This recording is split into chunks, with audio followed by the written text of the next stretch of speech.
കളക്ടറുടെ ഇടപെടൽ ഫലം കണ്ടു. മുടങ്ങിക്കിടന്നിരുന്ന പെരുമ്പൻകുത്ത് 6 മൈൽ 50 മൈൽ റോഡ് നിർമ്മാണം പുനരാരംഭിച്ചു.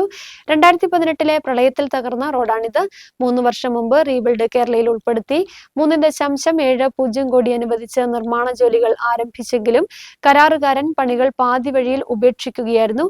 വിഷയം ശ്രദ്ധയിൽപ്പെട്ട കളക്ടർ വി വിഘ്നേശ്വരി പ്രശ്നത്തിൽ ഇടപെടുകയായിരുന്നു.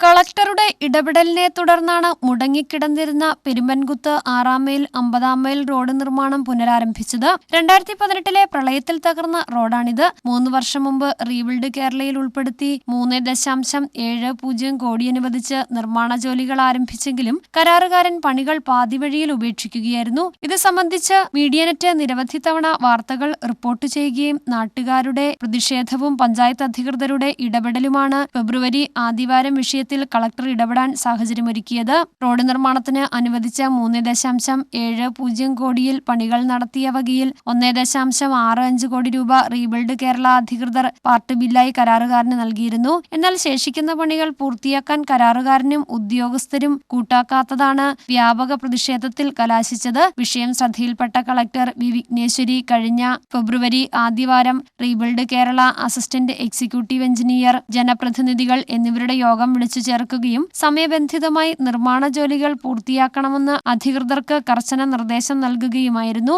പണികൾ പൂർത്തിയാക്കാതിരുന്നതിനാൽ ദുരന്ത നിവാരണ നിയമത്തിലെ വകുപ്പുകളുടെ അടിസ്ഥാനത്തിൽ കരാറുകാരനെതിരെ കർശന നടപടി സ്വീകരിക്കുമെന്നും കളക്ടർ മുന്നറിയിപ്പ് നൽകി. ഇതോടെയാണ് കഴിഞ്ഞ ദിവസം റോഡിലെ ശേഷിക്കുന്ന നിർമ്മാണ ജോലികൾ പുനരാരംഭിച്ചിരിക്കുന്നത്. നിർമ്മാണ ജോലികൾ പൂർത്തിയാകുന്നതോടെ മാങ്കുളത്തെ ഏക സർക്കാർ വിദ്യാലയം പ്രവർത്തിച്ചുവരുന്ന ചിക്കണാംകുടി, മറ്റ് ആദിവാസി സങ്കേതങ്ങളായ കള്ളക്കുട്ടിക്കുടി, സുബ്രഹ്മണ്യൻകുടി, സിംഗുകുടി, 3 വാർഡുകളിലെ മറ്റ് ജനങ്ങൾ എന്നിവരുടെ 7 വർഷമായി തുടരുന്ന യാത്രാ ദുരിതത്തിനാണ് പരിഹാരമാകുന്നത്. News bureau, Adimali.